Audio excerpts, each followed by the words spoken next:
बसंती चारपाई पर बैठी स्वेटर बुनने में मग्न थी जब उसने संगीत को पुकारते हुए कहा, अरे संगीता, कहाँ मर गई? जरा इधर आ तो। संगीता, जो रसोई में थी, आवाज सुनते ही बोली, आ रही हूं मामी जी, और दौड़ती हुई आंगन में आ गई। संगीत ने घबराते हुए पूछा, क्या बात है मामी जी, आप क्यों बुला रही है? बसंती ने गंभीर स्वर में कहा, शाम को तेरे मामा जी के दोस्त का बेटा आ रहा है। फौज में है, इसलिए अच्छे से कुछ बना लेना। बहुत साल बाद हमारे घर आ रहा है। बचपन में मिला था, अब शायद रिश्ते की बात आगे बढ़ानी पड़े। मेरी चचेरी बहन शीला का रिश्ता करना चाहती हूं उससे। संगीत ने सहमति में सिर हिलाते हुए कहा, ठीक है मामी, लेकिन शाम के लिए सब्जी नहीं है। कुछ पैसे दे दीजिए, मैं बाजार से सब्जियां लेकर आ जाती हूँ। बसंती ने कुछ पैसे निकाल कर दिए और कहा, ठीक है, जल्दी लौट आना। सूरज ढलने से पहले सब्जियां लेकर आ जा, और कल सुबह शाम के लिए भी सब्जियां लेकर आना, ठीक? संगीत ने दुपट्टा ओढ़ा, थैला लिया और बाजार की ओर चल पड़ी। संगीत 18 साल की एक अनाथ लड़की थी, बहुत खूबसूरत। गोरा रंग, भूरी आंखें और लंबे भूरे बाल थे उसके। माँ बाप के गुजर जाने के बाद वह अपने मामा मामी के घर में रह रही थी, जहां उसका अधिकांश समय घर के कामों में बीतता था।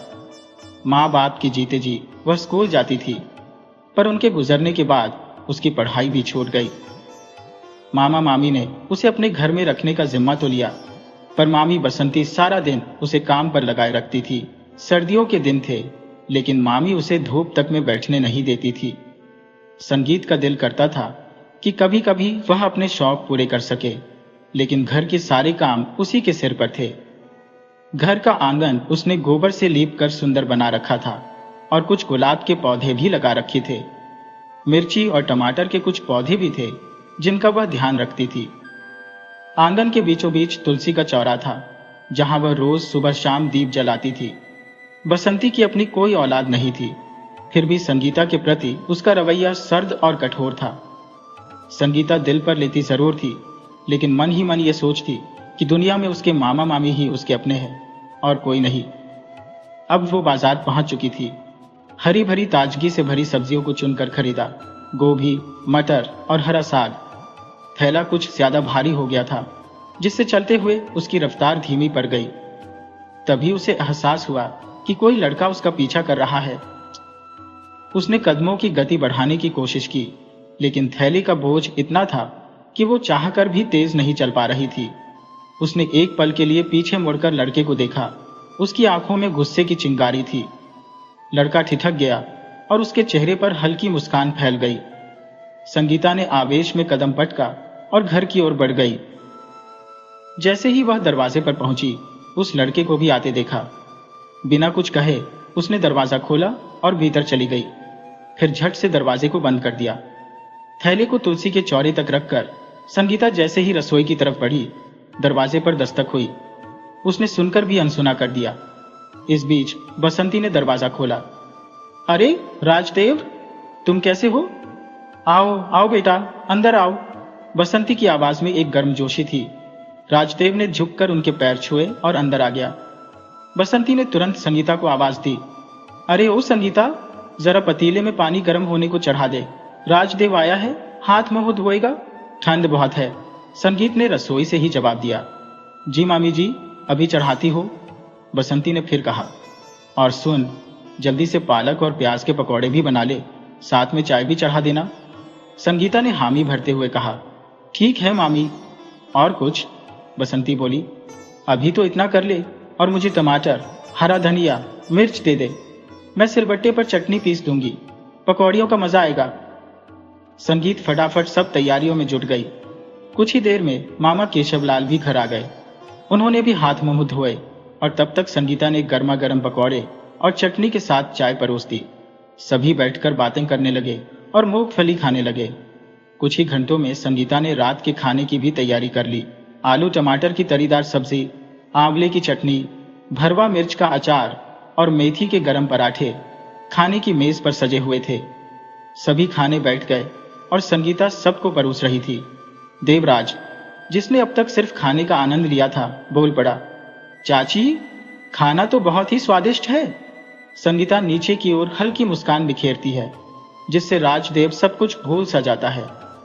हाँ राजदेव, हमारी संगीता बहुत अच्छा खाना बनाती है, बसंती गर्व से कहती है। अगले दिन संगीता को सुबह उठने में थोड़ी देर हो जाती है।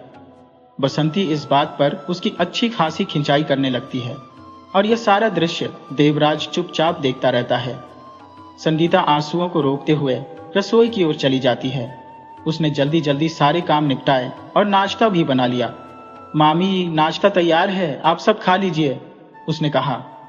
बसंती नाराज स्वर में बोली, हाँ ठीक है, लेकिन आज तो देर हो गई, कल से यह नहीं चलेगा। तभी के सब लाल बोले, भाग्यवान, क्यों हमेशा इस बेचारी के पीछे पड़ी रहती हो, दिन रात घर के कामों में लगी रहती है। आज एक दिन देर हो गई तो क्या आसमान टूट पड़ा? बसंती तुनकते हुए कहती है। हाँ हाँ, बिगाड़ो इसे, जब पराई घर जाएगी तो तुम भी इसके साथ पैरवी करने चले जाना, केशव लाल ने शांत स्वर में कहा। अरे छोटी सी जान है, सारा दिन काम में जुटी रहती है, कभी कभी गलती हो जाए तो नजरअंदाज कर दिया करो। बसंती ने मनमाने अंदाज में कहा। हाँ ठीक है, पहले नाश्ता कर लो। संगीता आलू के गरम पराठे, रायता, चटनी और गाजर का हलवा सबके सामने रखकर चली गई। फिर वह आंगन में बैठकर बर्तन मांजने लगी। हैंडपंप से पानी की 2 बाल्टियां भरकर उसने अपना काम तेजी से निपटाना शुरू किया। उसी समय राजदेव चारपाई पर धूप में बैठा अखबार पढ़ने का बहाना बना रहा था, पर उसकी नजरें संगीता पर टिकी थी। संगीता को अचानक एहसास हुआ कि राजदेव उसे अखबार की ओर से देख रहा है। उसने जल्दी से अपना काम खत्म किया और भीतर चली गई। राजदेव का इस तरह घूरना उसे बिल्कुल भी पसंद नहीं आया, लेकिन वह कुछ कह नहीं पाई। उसके दिल में यह बात थी कि उसे समझने वाला कोई नहीं है। सुबह से शाम तक बस काम ही काम, न पढ़ाई न कुछ और। उसे नहीं पता था उसकी जिंदगी कौन सा नया मोड़ लेगी, क्योंकि उसके लिए कुछ भी नया नहीं था। वही रोजमर्रा के काम और मामी की डांट, यही उसकी जिंदगी बनकर रह गई थी। संगीता यही सोचते सोचते कब सो गई, उसे पता भी नहीं चला। शाम होने को आ रही थी, सर्दियों के दिन थे और दिन जल्दी ढलने वाला था। बसंती को शाम की चाय की तलब उठी। उसने जोर से पुकारा, अरे ओह संगीता, शाम की चाय नसीब होगी या नहीं? महारानी कब तक सोती रहेंगी? अब तो सूर्य भी विदा हो गए हैं, कुछ आत्मसम्मान है या नहीं? मामी की कर्कश आवाज सुनते ही संगीता अनमने ढंग से उठी, जबकि उसका दिल अभी भी रजाई की गर्माहट में लिपटा रहना चाहता था। फिर भी उसने तेजी से खुद को तैयार किया और आंगन में पहुंचकर बसंती से कहा, अभी चाय बनाती हूँ मामी, थोड़ी देर आंख लग गई थी। यह सुनते ही बसंती ने बेरुखी से कहा, चाय के साथ कुछ नाश्ता भी बना लेना, हरी मटर छील कर रखे हैं, उन्हें तल लेना। संगीता ने झिझकते हुए हामी भरी। ठीक है मामी, और धीरे धीरे रसोई की ओर बढ़ गई। 2 दिन से यह सब देख रहा राजदेव इस रवैये से भीतर ही भीतर खिन्न था।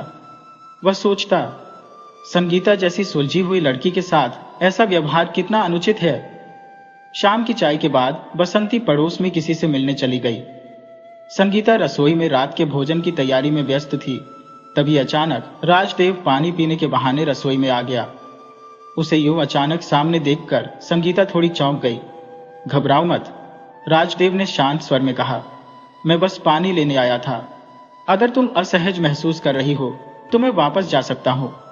संगीता ने थोड़ी संजीदगी से कहा, नहीं, ऐसी कोई बात नहीं है। आप अचानक आ गए तो थोड़ा चौंक गई थी। ये लीजिए पानी। उसने लौटे से गुनगुना पानी गिलास में डालकर राजदेव की ओर बढ़ा दिया। राजदेव ने पानी पीते हुए धीरे से पूछा, अगर तुम्हें कोई आपत्ति ना हो तो क्या मैं तुमसे कुछ बात कर सकता हूं? संगीता ने सहजता से उत्तर दिया, जी कहिए, मुझे क्या आपत्ति हो सकती है? राजदेव कुछ सोचते हुए बोला, बसंती, चाची तुम्हारे साथ ऐसा व्यवहार करती है, तुम कैसे ये सब सहन कर लेती हो? मुझे उनका बर्ताव बहुत अनुचित लगता है। संगीता की आंखों में अचानक क्रोध की झलक आ गई।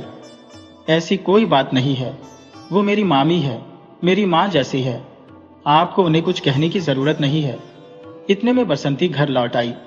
दरवाजे पहले से ही खुले हुए थे और उसने रसोई में राजदेव और संगीता को बातचीत करते देख लिया। फिर क्या था, उसने बिना सोचे समझे संगीता पर तीखे तीर चलाने शुरू कर दिए। मेरे सामने तो बड़ी सीधी सादी बनती है, और पीठ पीछे गुलछर्रे उड़ाने में लगी रहती है।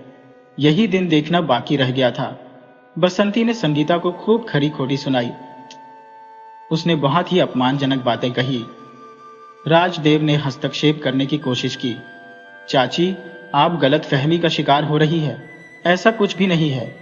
मैं तो बस पानी पीने आया था। लेकिन बसंती कुछ भी सुनने को तैयार नहीं थी। उसकी आंखों ने जो देखा वही उसकी सच्चाई थी। तब तक घर के बाकी लोग भी इकट्ठा हो गए, लेकिन बसंती के गुस्से की आग बुझने का नाम ही नहीं ले रही थी। उसे लग रहा था कि राजदेव को उसने अपनी चचेरी बहन के लिए पसंद किया था। अगर यह रिश्ता नहीं हुआ तो मायके वालों को वह क्या जवाब देगी।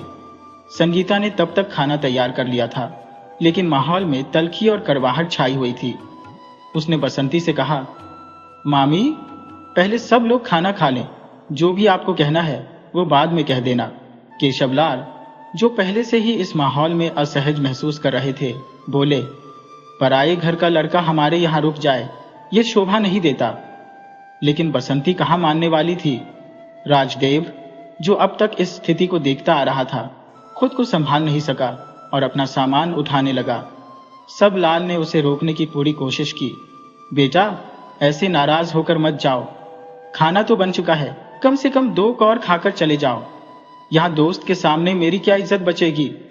राजदेव ने हाथ जोड़कर केशवलाल से माफी मांगी और फिर बसंती और केशवलाल के चरण छूकर एक अंतिम नजर संगीता पर डालते हुए घर से बाहर निकल गया। केशवलाल ने गहरी सांस लेते हुए बसंती से कहा, तुमने यह सही नहीं किया। बच्चे का बहुत दिल दुखाया है। बिना सोचे समझे कुछ भी मत बोला करो। बसंती तुनक कर जवाब देती है, हाँ हाँ, दुनिया का बोझ तो मैं ही उठा रही हूँ। दिल न दुखाने का ठेका भी मेरे पास है। मैं ही सबसे बुरी हूँ। उस रात घर में किसी ने भी भोजन नहीं किया। संगीता अपने आंसुओं में डूबी अपने हाल पर खुद को कोसती रही। आखिर मेरा जन्म ही क्यों हुआ। मेरी वजह से एक भले आदमी की इतनी बेइज्जती हो गई। अब मुझे जीने का हक नहीं है। इसी सोच में डूबी वह कब सो गई, उसे खुद भी पता नहीं चला। अगली सुबह सब कुछ सामान्य गति से चल रहा था। तभी दरवाजे पर दस्तक हुई। केशवलाल ने दरवाजा खोला और देखा कि उनके मित्र सदाशिव लाल खड़े हैं। केशवलाल ने तुरंत हाथ जोड़कर माफी मांगी। भाई, कल रात राजदेव के साथ जो हुआ उसके लिए मैं बहुत शर्मिंदा हूं। सदाशिव मुस्कुराते हुए बोले, कोई बात नहीं मित्र, राजदेव ने मुझे सब बता दिया है। मैं तो यहाँ एक और खास काम से आया हूँ। मैं चाहता हूँ कि संगीता और राजदेव की शादी हो जाए। केशवलाल की आंखों में खुशी की चमक आ गई। ये तो तुमने बहुत अच्छी बात कही। तुमने हमारी संगीता को अपने घर के काबिल समझा और राजदेव इस विवाह के लिए तैयार है। एक अनाथ लड़की को अच्छा ससुराल मिल जाए, मुझे और क्या चाहिए। इसी बीच बसंती बाहर से आई और तुनकते हुए बोली, यह शादी इस घर में नहीं होगी, चाहे कुछ भी हो जाए। मैं एक भी पैसा इस शादी में नहीं खर्च करूंगी। सदाशिव हतप्रभ होकर बोले, भाभी जी, आप कैसी बातें कर रही हैं।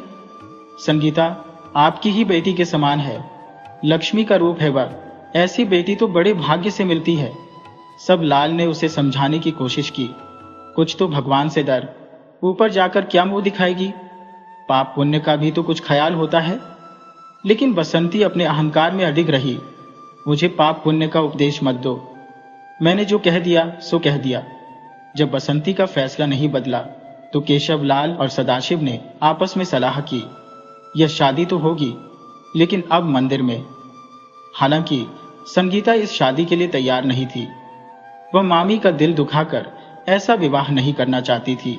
उसने सदाशिव लाल जी से हाथ जोड़कर विनम्रता से कहा, चाचा जी, कृपया मुझे क्षमा करें, लेकिन मैं इस विवाह के लिए तैयार नहीं हूं। इस तरह तो बिल्कुल नहीं, जहां बड़ों का दिल दुखे।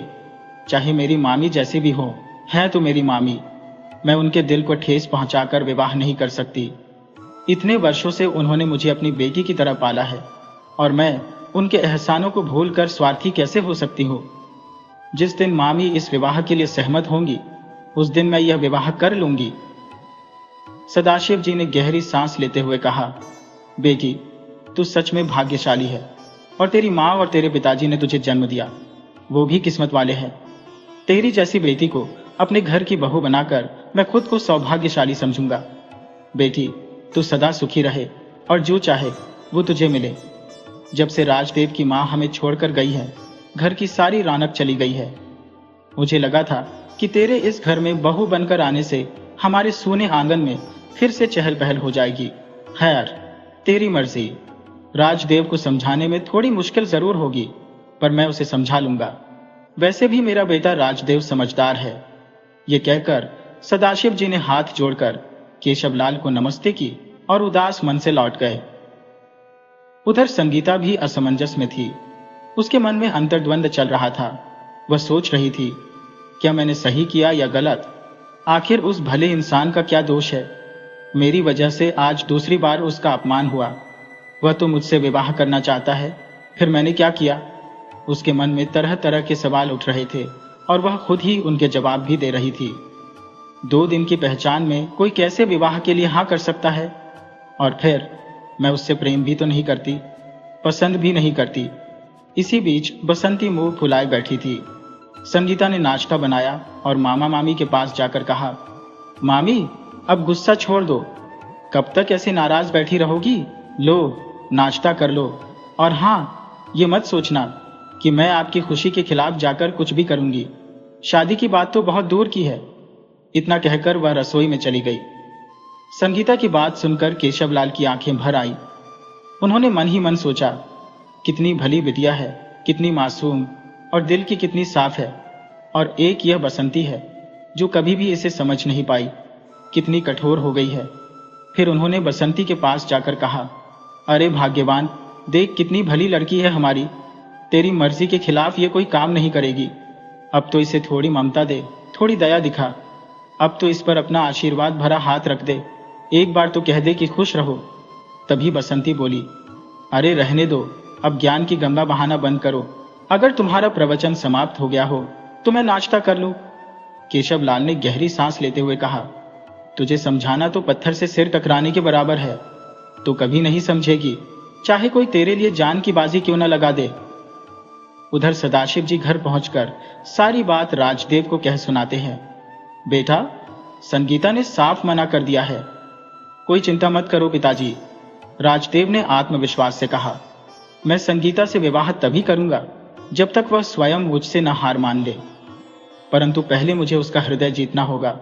उसे यह विश्वास दिलाना होगा कि मैं उसके साथ जीवन भर निभा सकता हूं। इधर संगीता की जीवनचर्या पुनः अपनी पूर्व गति में लौट आई थी। सुबह शाम के वही काम, बाजार से सब्जियां लाना और फिर भोजन पकाना। लेकिन उस दिन जब वह सब्जी लेने गई तो उसने देखा कि राजदेव पहले से ही बाजार में उसका इंतजार कर रहा था। संगीता ने उसे देखा और थोड़ी घबरा गई।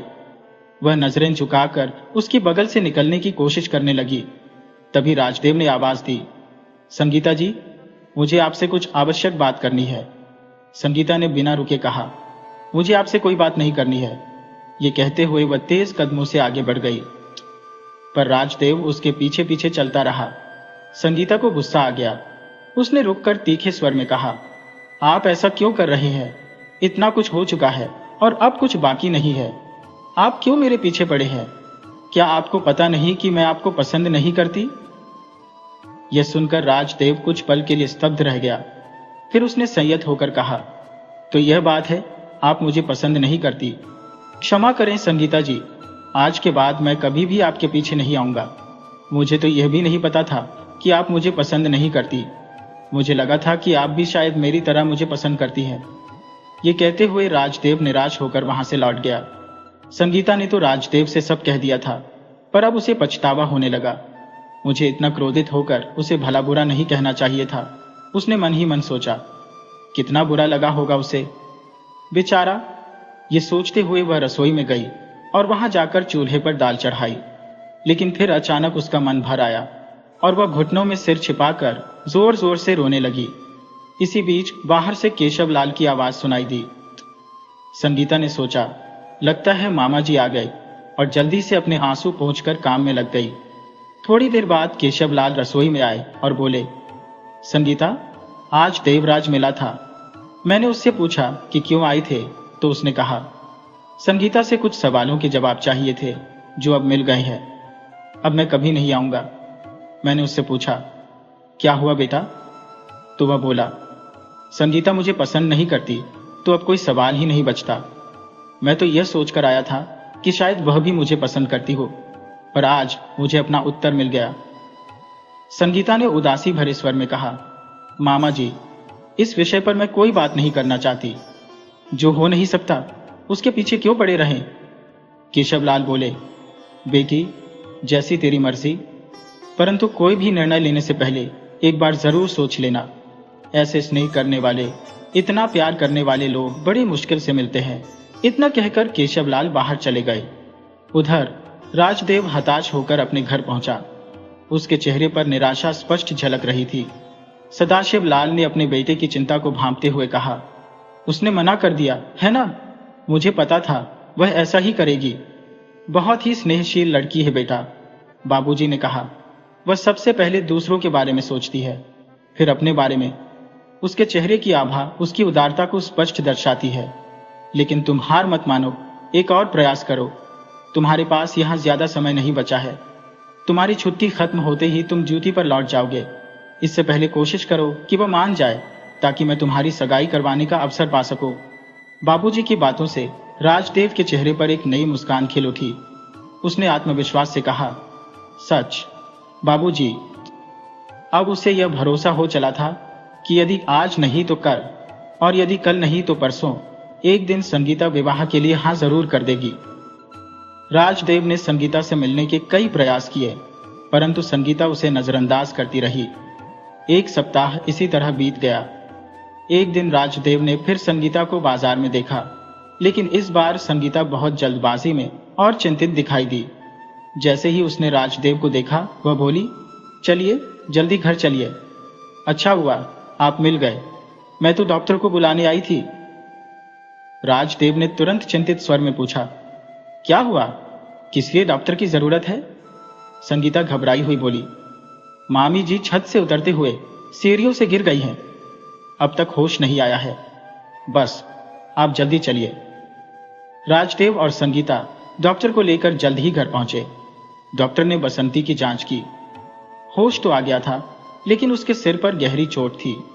बसंती को अब समझ आ गया था कि वह ज्यादा दिन नहीं टिकेगी।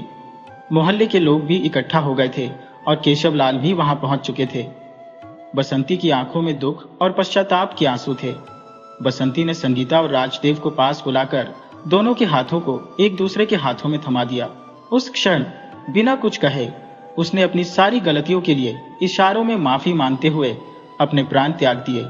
संगीता जोर जोर से रोने लगी और केशवलाल ने गहरी सांस लेते हुए कहा, चलो, अपने अंतिम समय में उसने एक नेक कार्य तो किया।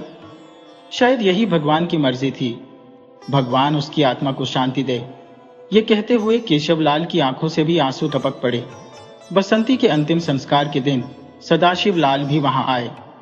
उन्होंने संगीता और केशवलाल को सांत्वना दी और कहा, भगवान के आगे किसी की चलती नहीं है। जो हुआ वही ऊपर वाले की इच्छा थी। कुछ दिनों बाद केशवलाल ने एक दिन सदाशिव लाल और राजदेव को खाने पर बुलाया। भोजन के दौरान केशवलाल बोले, मैंने आज आप दोनों को खाने पर बुलाने का कारण इसलिए चुना क्योंकि राजदेव की छुट्टियां अब खत्म होने वाली है। वह फौजी है, इसलिए उसे समय पर ड्यूटी पर लौटना है। मैं चाहता हूं कि राजदेव और संगीता की सगाई कर दी जाए। यह बसंती की भी अंतिम इच्छा थी। सदाशिव लाल मुस्कुराते हुए बोले, अरे, आपने तो मेरे मन की बात छीन ली। मैं भी आपसे यही कहना चाहता था, लेकिन संकोचवश वह अपने मन की बात कह नहीं सका, क्योंकि भाभी जी को गए हुए अभी महीना भी नहीं बीता था। ऐसे में ऐसी बातें करना उसे सही नहीं लगा।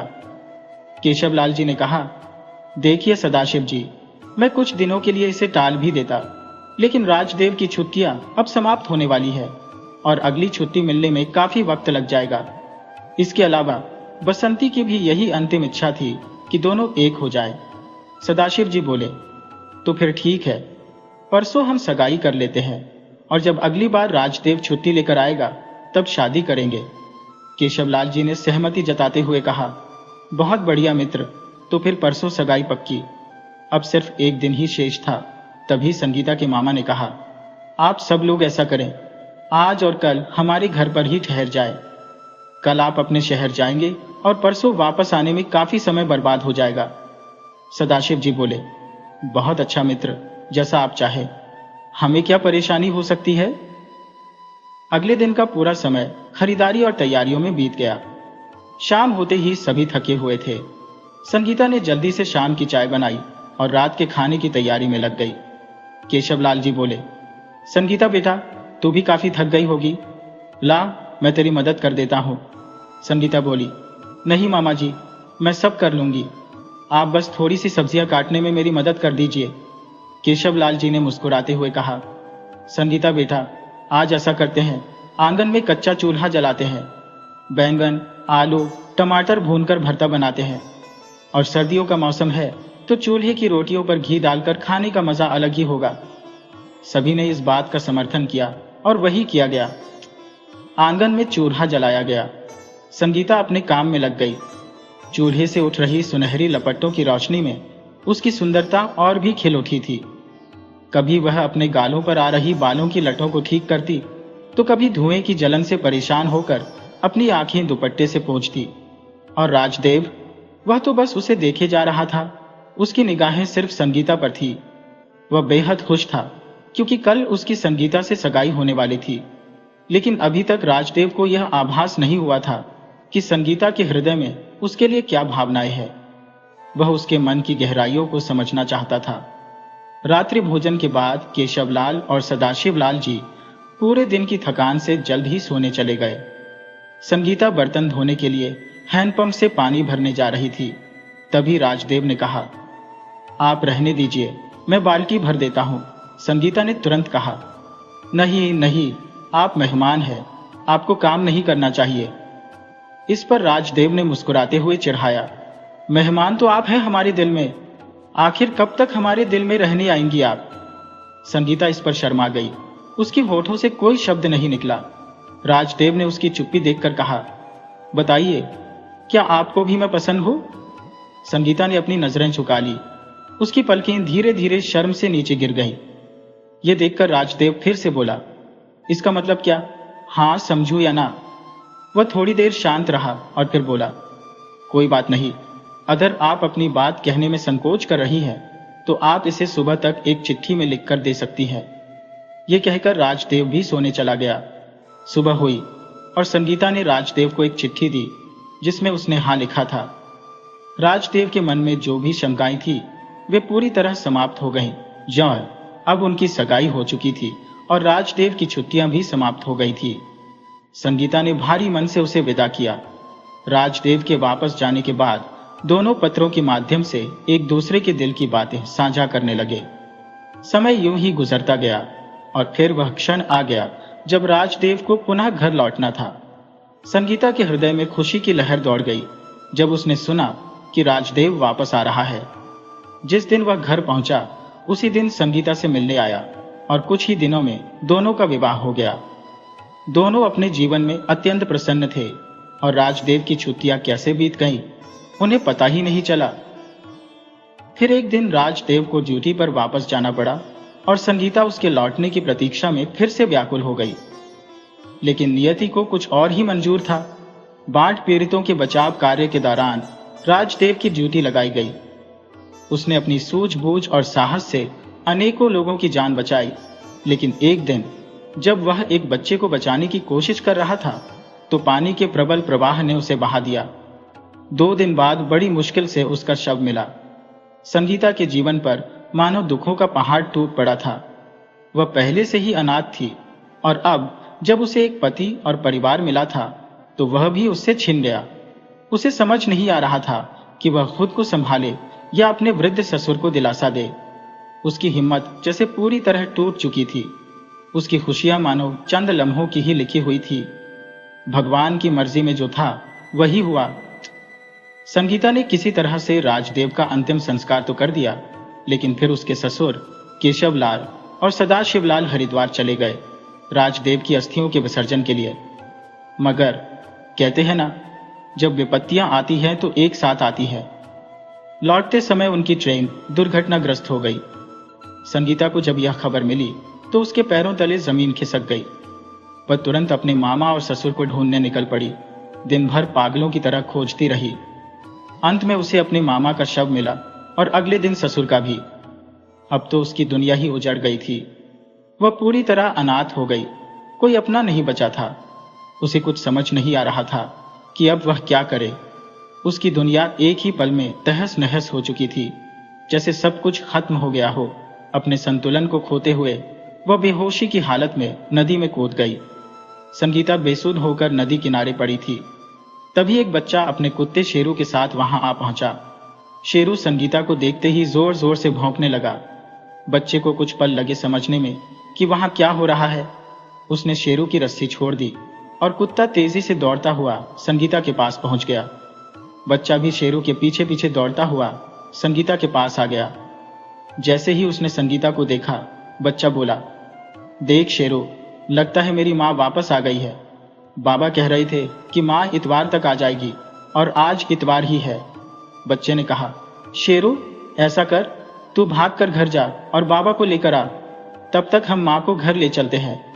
शेरू भागता हुआ घर पहुंचा और बच्चे के पिता को वहां लेकर आया।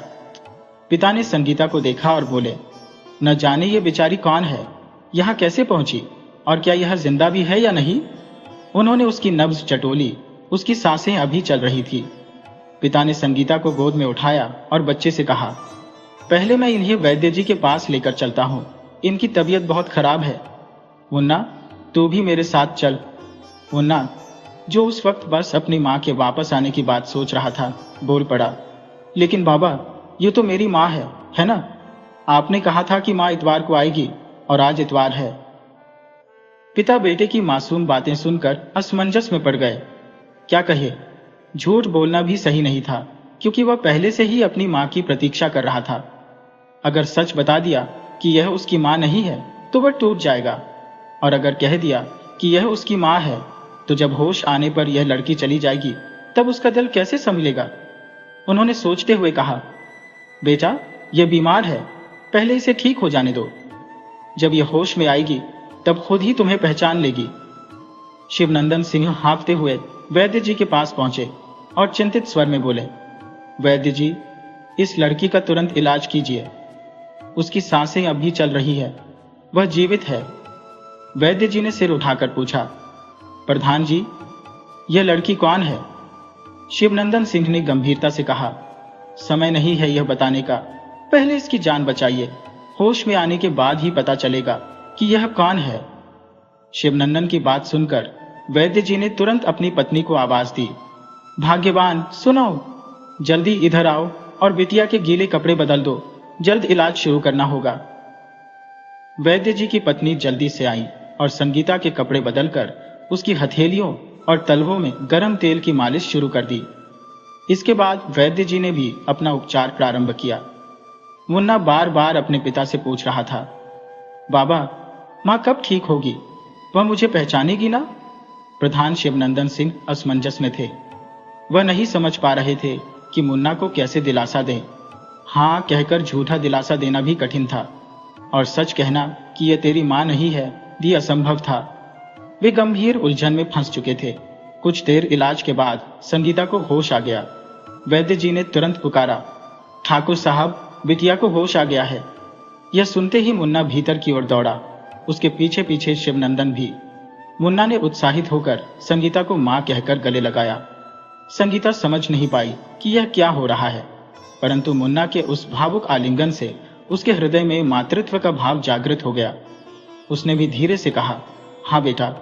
मुन्ना ने खुशी से कहा, बाबा, आपने देखा ना, माँ ने मुझे पहचान लिया है और आज इतवार भी है। आपने कहा था ना कि माँ इतवार को आएगी। वह खुशी से चहक रहा था। तभी वैद्य जी ने कहा, मुन्ना, लेकिन एक बार माँ से पूछ तो लो कि वह तुम्हारी माँ है या नहीं। मुन्ना उत्साह में बोला, हाँ हाँ, क्यों नहीं, अभी पूछता हूँ।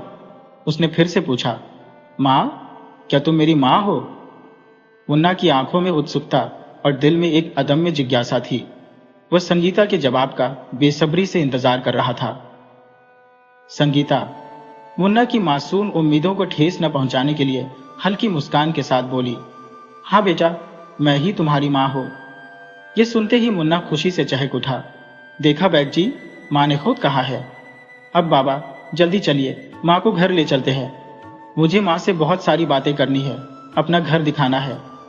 मुन्ना की उत्सुकता ऐसी थी जैसे उसे जीवन का सबसे अनमोल खजाना मिल गया हो, जिसे वह फौरन घर की तिजोरी में सुरक्षित करना चाहता था, ताकि कोई उसे फिर से उससे छीन न सके। शिवनंदन ने गंभीरता से कहा, मुन्ना, तुम बाहर जाओ, शेरू के साथ इंतजार करो, मैं तुम्हारी माँ को लेकर आता हूँ। मुन्ना बोला, ठीक है बाबा, मैं बाहर हूँ, आप माँ को जल्दी लाना। और वह बाहर चला गया। अब शिवनंदन ने संगीता से पूछा, आपका नाम क्या है? संगीता ने जवाब दिया, जी, मेरा नाम संगीता है। शिवनंदन ने आगे पूछा, आप यहाँ कैसे पहुंची?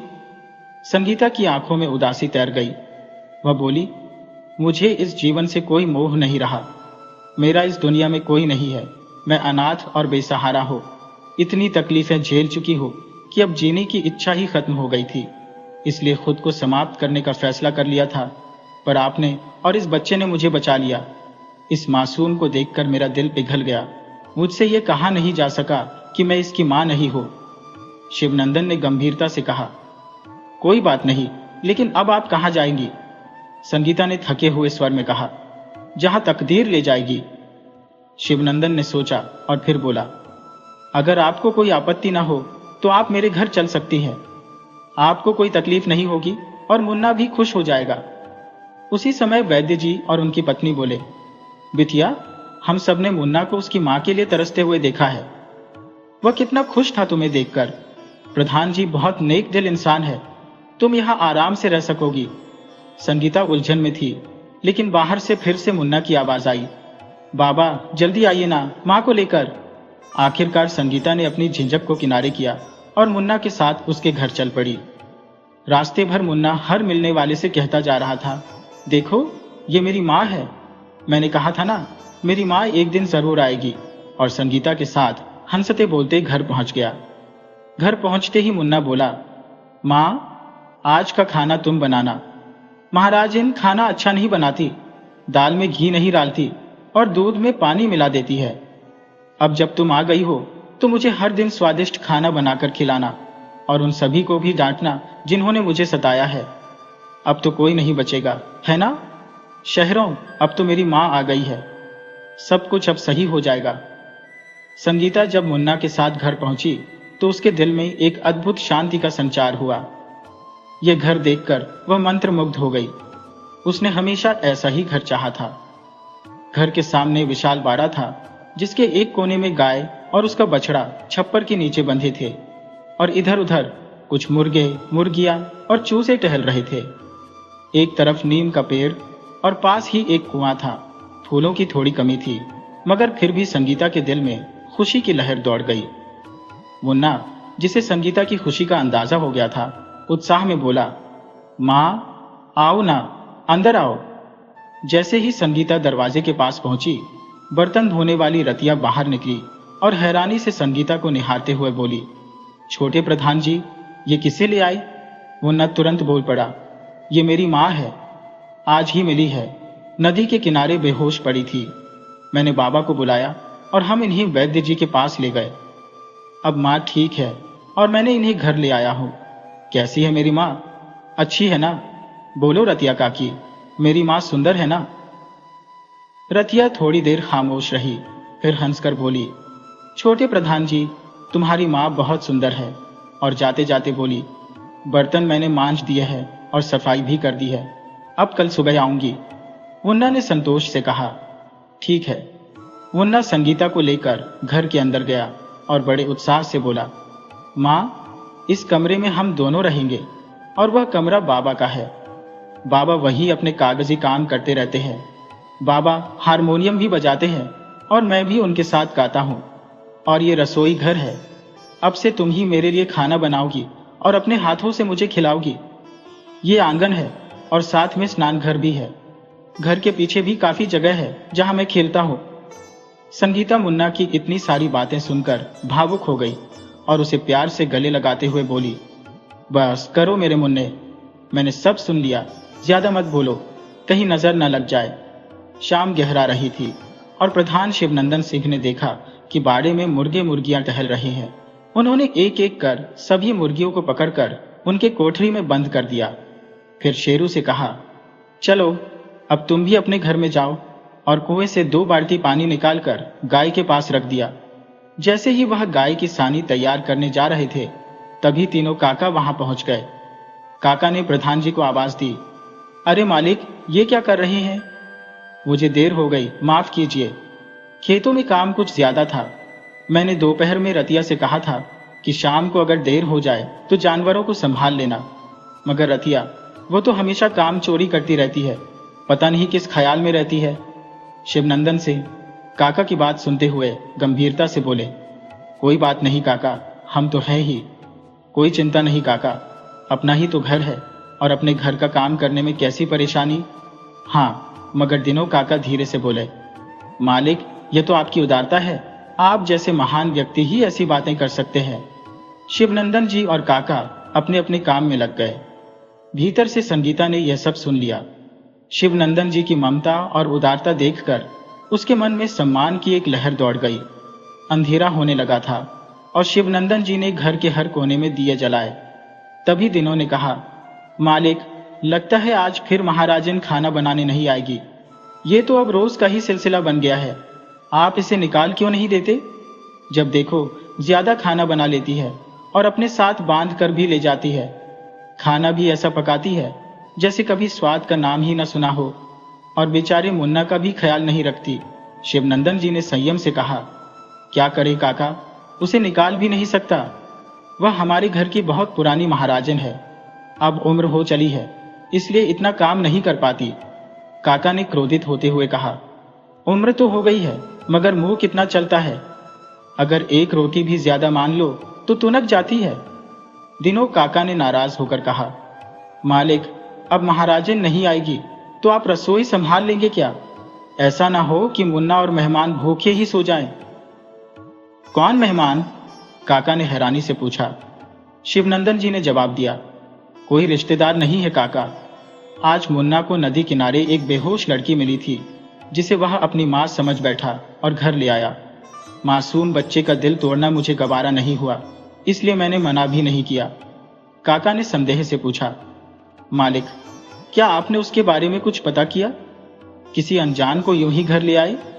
शिवनंदन जी ने गंभीरता से कहा, मैंने उससे बात की थी। उसकी स्थिति देखकर लगा कि वह सच बोल रही थी। काका बोले, आजकल किसी पर भरोसा करना आसान नहीं है मालिक, दुनिया बहुत बदल गई है। शिवनंदन जी ने हल्के स्वर में कहा, क्या करूं काका, बच्चे की जिद के आगे मैं हार गया। मुझे भी लड़की भली लगी, शायद वह सच्ची ही हो। ठीक है मालिक, काका ने कहा, जैसा आप उचित समझे। शिवनंदन जी ने मुस्कुराते हुए कहा, चलो अब ये बातें बाद में करेंगे, पहले बताओ आज खाने में क्या बनाऊं? दिनों काका बोले, मालिक, आप जो भी अपने हाथों से प्यार से बनाएंगे मैं वही खा लूंगा। आपने मुझे अपने घर में आसरा दिया जब मेरे खुद के घर ने मुझे बाहर कर दिया था। आपके बिना मेरा क्या होता? शिवनंदन जी ने सांत्वना देते हुए कहा, अच्छा चलो रसोई में देखता हूं कि क्या सब्जी है। इतना कहकर वे रसोई की ओर बढ़े ही थे कि मुन्ना चहकते हुए बोला, बाबा, आपको रसोई में जाने की जरूरत नहीं है। मैंने और मां ने सब कुछ सुन लिया कि आप बाहर दिनों काका से क्या कह रहे थे, और आज महाराजन नहीं आएगी, इसलिए मां ने पहले ही चूल्हा जलाकर बटोई में दाल चढ़ा दी है। घर में बस बैंगन पड़े थे तो मां ने कहा कि बैंगन का भरता बना दूंगी, इतना तो ठीक है ना? शिवनंदन जी बोले, तेरी मां को कष्ट होगा बेटा, मैं ही खाना बना देता हूं। तभी संगीता पास आकर बोली, तकलीफ कैसी? वैसे भी मुझे खाना बनाना बहुत पसंद है, मैं सब कर लूंगी। आप तब तक मुन्ना के साथ खेलिए। मुन्ना बाहर दिनों काका के पास भागा और बोला, काका, आज का खाना मेरी माँ बना रही है, मैं अब माँ के पास जा रहा हूँ, क्या पता उसे किसी चीज की जरूरत पड़ जाए। ये कहकर मुन्ना अंदर चला गया। मुन्ना को इतना खुश देखकर दिनों काका के चेहरे पर संतोष का भाव उभर आया। थोड़ी ही देर बाद संगीता ने भोजन तैयार कर लिया। अरहर की दाल जिसमें लहसुन का तड़का लगाया था, बैंगन का भरता, प्याज का सलाद और चूल्हे की गर्मा गर्म रोटियां, ढेर सारा घी मड़ा हुआ। संगीता ने मुन्ना को पुकारा, बेटा, अपने बाबा और दिनों काका से कहो कि खाना तैयार है। शिवनंदन जी ने मुन्ना से कहा, देख तेरी माँ बुला रही है, पहले मैं दिनों काका की थाली लगवा देता हूँ। बेचारे दिन भर खेत में मेहनत कर रहे हैं, भूखे होंगे। शिवनंदन जी संकोच के साथ रसोई में पहुंचे तो देखा कि 3 थालियां सजी हुई थी। उन्होंने संगीता से कहा, माफ करना, तुम्हें तकलीफ हुई। संगीता ने मुस्कुराते हुए जवाब दिया, तकलीफ कैसी? मुझे रसोई का काम करना अच्छा लगता है। और फिर अगर बच्चा भूखा सो जाता तो न मुझे अच्छा लगता और न आपको। शिवनंदन जी ने हामी भरते हुए कहा, बिल्कुल सही कहा तुमने। अच्छा, मैं जाकर दिनों काका को थाली दे आता हूं। उन्होंने काका को थाली दी और फिर खुद खाने बैठ गए। मुन्ना भी साथ में खाने लगा। बाहर से दिनों काका की आवाज आई, खाना बहुत अच्छा बना है बिटिया। शिवनंदन जी ने भी कहा, वाकई खाना बेहतरीन बना है। मुन्ना उत्साहित होकर बोला, खाना अच्छा क्यों नहीं होगा, मेरी माँ ने जो बनाया है। सब लोग खुशी खुशी भोजन कर रहे थे कि अचानक दिनों काका बोले, बिटिया थोड़ी और दाल मिलेगी। संगीता दाल लेकर बाहर आई और मुस्कुराते हुए बोली, काका रोटी भी चाहिए क्या? दिनों काका ने हंसते हुए कहा, अब पूछ ही रही हो तो 2 रोटी और ले आओ। ज्यो बिटिया, तुम्हारे हाथों में साक्षात अन्नपूर्णा का वास है। आत्मा तृप्त हो गई आज का खाना खाकर। इस तरह से वह पूरा दिन बीत गया। अगली सुबह संगीता हमेशा की तरह जल्दी उठ गई। मुर्गे ने भी अपनी बांध दे दी थी। हालांकि वह बिस्तर पर ही लेटी थी, उसे इस पराई घर में यह समझ नहीं आ रहा था कि कौन सा काम कब होता है। जैसे ही वह करवट लेने लगी, उसने देखा कि मुन्ना ने उसका पल्लू अपने हाथ में कसकर बांध रखा था। मुन्ना की आंखों में उसकी ओर उमड़ते हुए प्रेम की झलक देख संगीता का हृदय ममता से भर गया। उसने झुककर मुन्ना के माथे को स्नेहपूर्वक चूम लिया और उसके बालों पर हाथ फेरने लगी। मुन्ना सपनों की दुनिया में खोया हुआ बड़बड़ाते हुए कह रहा था, अब तुम मुझे छोड़कर कहीं नहीं जाओगी ना? हमेशा मेरे पास रहोगी? बोलो ना माँ, अब मुझे अकेला छोड़कर तो नहीं जाओगी? संगीता ने उसे दिलासा देते हुए गले लगाया और कहा, नहीं मुन्ना, मैं कहीं नहीं जाऊंगी, तुम्हें छोड़कर कभी नहीं जाऊंगी। इसी दौरान आंगन से हल्की हल्की आवाजें आने लगी। शायद दिनों काका जाग चुके थे और कुएं से पानी खींच रहे थे। उन्होंने पशुओं को पानी पिलाया, गाय का गोबर उठाया और गौशाला की सफाई की। इसके बाद उन्होंने बछड़े को मां के पास खड़ा करके गाय का दूध निकाला। स्नान करने के लिए फिर से कुएं से पानी खींचा और नहाने लगे। फिर आवाज देते हुए बोले, मालिक, मैं मंदिर होकर आता हूं। शिवनंदन ने कहा, ठीक है, जाओ। ये सुनते ही दिनों काका मंदिर की ओर चल दिए। शिवनंदन भी जल्दी से उठे और चूल्हा जलाकर दूध चढ़ा दिया। जब दूध उबलने लगा तो उन्होंने कढ़ाई में आटा डालकर हलवा बनाना शुरू किया। तभी रद्दा भी आ गई और उसने पूरे घर की झाड़ू पोंछा किया। फिर वह बर्तन मांजने लगी। इतने में संगीता भी उठकर आई और शिवनंदन से पूछने लगी, आप क्या कर रहे हैं? शिवनंदन ने मुस्कुराते हुए कहा, हलवा बना रहा हूं। दिनों काका मंदिर से आते ही होंगे और फिर खेतों की ओर चले जाएंगे। महाराजन भी अभी तक नहीं आई है, तो उन्हें खाली पेट कैसे जाने दो? संगीता ने कहा, तो आप मुझसे कह देते। शिवनंदन बोले, कोई बात नहीं, हलवा बस तैयार है, आप स्नान कर लीजिए और नाश्ता कर लीजिए। संगीता ने हामी भरते हुए कहा, ठीक है। फिर शिवनंदन ने संदूक की चाबी पकड़ाते हुए कहा, ये लो संदूक की चाबी। संगीता ने आश्चर्य से पूछा, इसकी क्या जरूरत है? शिवनंदन ने समझाते हुए कहा, यह मुन्ना की मां की साड़ियां और गहनों का संदूक है। जो भी तुम्हें पसंद हो उसमें से साड़ी निकालकर पहन लो। स्नान के बाद कुछ तो पहनना ही है ना? संगीता ने मुस्कुराते हुए चाबी ले ली और संदूक की ओर चल दी। संगीता ने संदूक से एक साड़ी निकालकर पहन ली और स्नान के लिए चल दी। स्नान उपरांत उसने सूर्य देवता को जल अर्पित किया और फिर घर के मंदिर में दीप प्रज्वलित कर आरती की। इसके पश्चात उसने सभी को प्रसाद बांटा। यह देख रदिया बोली, मालकिन, आज घर की रौनक देखते ही बन रही है। सच कहे तो घर को गरिमा देने वाली वह आग ही होती है जो केवल एक नारी के रूप में होती है। इसके बाद संगीता ने सिलबट्टे पर रात भर भिगोई हुई चने की दाल पीसनी शुरू कर दी। तभी रदिया ने हस्तक्षेप किया, अरे बिटिया, ये सब तुम क्यों कर रही हो? ये काम तो हमारा है। वैसे इसका क्या बनाओगी? संगीता ने हंसते हुए कहा, मुन्ना कह रहा था कि उसे चने की दाल के पराठे बेहद पसंद है, तो मैंने सोचा आज उसे यही बना दो। रतिया बोली, बहुत अच्छी बात है बिटिया, आज तो पहली बार मुन्ना को इतना खुश देखा है। इतने में मुन्ना भी जाग चुका था। संगीता ने कहा, बेजा जल्दी से स्नान करके आओ, तुम्हारे मनपसंद नाश्ता तैयार है। फिर संगीता ने तेजी से चने का मसाला तैयार किया और पराठे बनाना शुरू कर दिया। इतने में दिनों काका भी मंदिर से लौट आए। शिवनंदन ने उनसे पूछा, आज मंदिर में देर हो गई?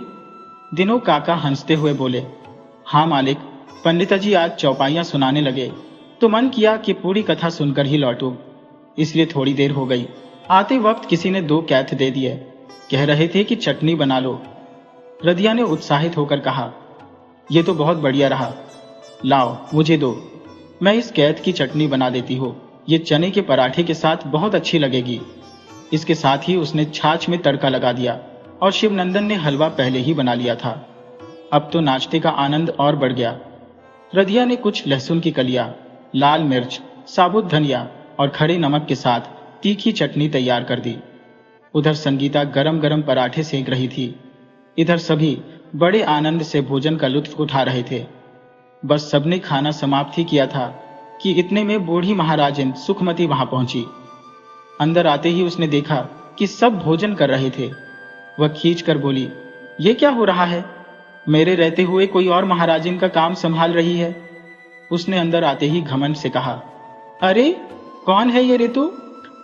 मेरी गैरहाजिरी में इस घर में मीठी बातें करके घुस आई है। क्या सोचती है सीधे सादे मालिक को बेवकूफ बना लेगी? मुझे नहीं जानती, तेरा जीना दूभर कर दूंगी। मेरे काम को छीनने का इरादा है?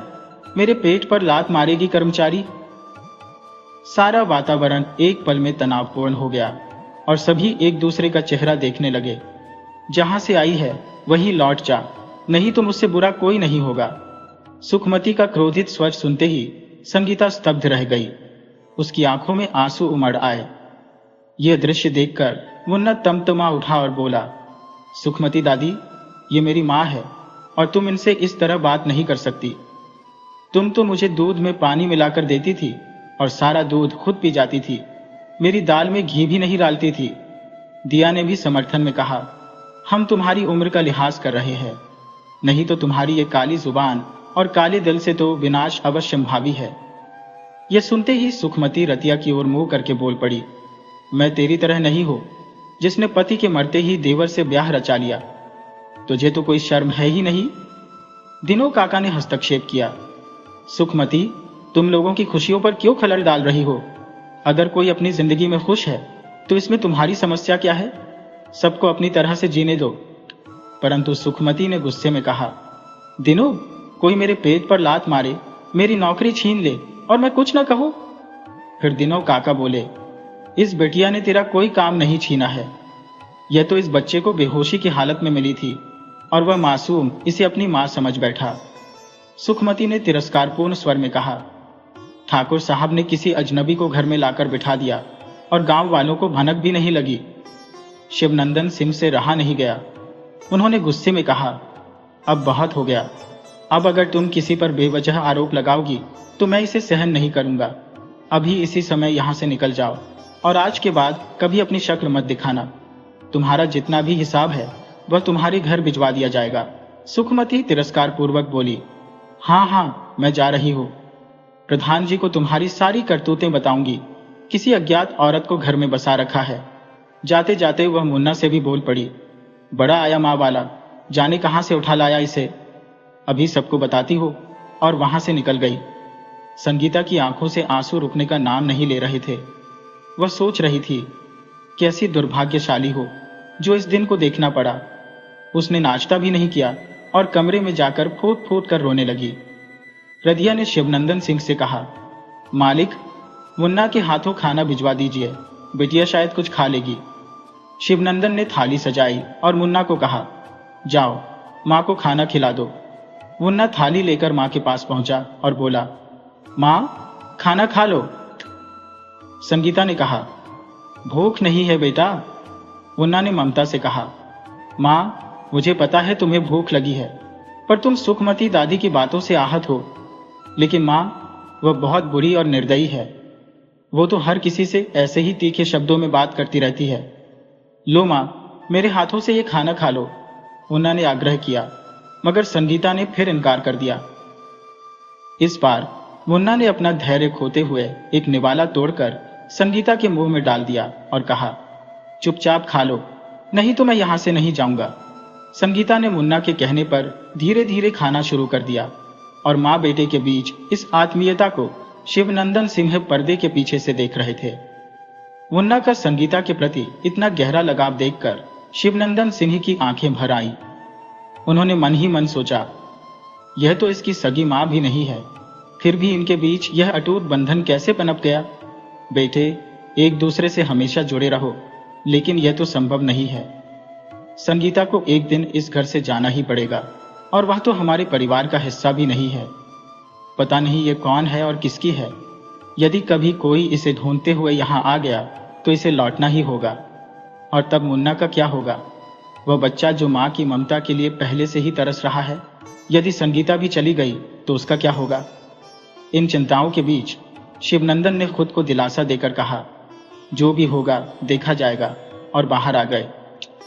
तभी मीठी दौड़ते हुए आई और चहकते हुए बोली, मुन्ना देखो, मैं अपनी नानी के घर से वापस आ गई।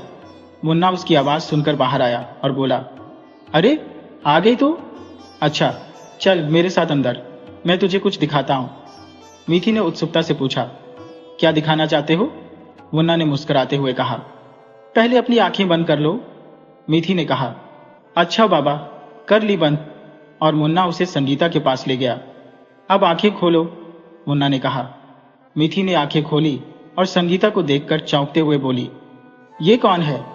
मुन्ना ने गर्व से कहा, अरे पगली, ये मेरी माँ है। नदी के किनारे बेसुध मिली थी बेचारी, फिर बेजी ने इनका इलाज कराया और ठीक होने के बाद मैंने इन्हें अपने घर ले आया। है ना, कितनी सुंदर है मेरी माँ, और खाना भी बहुत अच्छा बनाती है। मीठी ने हैरानी से कहा, अच्छा ये तेरी माँ है? सच में बहुत सुंदर है। फिर वह बोली, मैं अपनी माँ को बताऊंगी कि मुन्ना की माँ वापस भगवान के घर से आ गई है। ये कहकर मीठी अपने घर चली गई। थोड़ी देर बाद शिवनंदन सिंह ने मुन्ना से कहा, बेटा, मीठी से क्यों कहा कि यह तुम्हारी माँ है? अब वो अपनी माँ को बताएगी और फिर लोग बातें बनाएंगे, पता नहीं क्या क्या कहेंगे तेरी माँ के बारे में। मुन्ना ने भोलेपन से कहा, बाबा, उन्हें सच में मेरी माँ ही समझो। शिवनंदन ने चिंतित स्वर में कहा, बेटा, यह कहना कठिन है, क्योंकि सुखमती तो गुस्से में यहां से चली गई है। अब वह क्या बात फैलाएगी, इसका कुछ कहा नहीं जा सकता। तभी मीठी अपनी माँ के साथ लौटी और बोली, देखो माँ, यही है मुन्ना की माँ। मुन्ना कह रहा था कि नदी के किनारे बेसुध मिली थी, बेजी ने इनका इलाज कराया और फिर मुन्ना इन्हें अपने घर लेकर आ गया। मीठी ने एक ही सांस में सारी बातें कह डाली और उसके बाद वहां मौन छा गया। सुमित्रा और मीठी संगीता के सामने खड़ी थी। सुमित्रा ने कहा, तो तुम सच में मुन्ना की मां हो?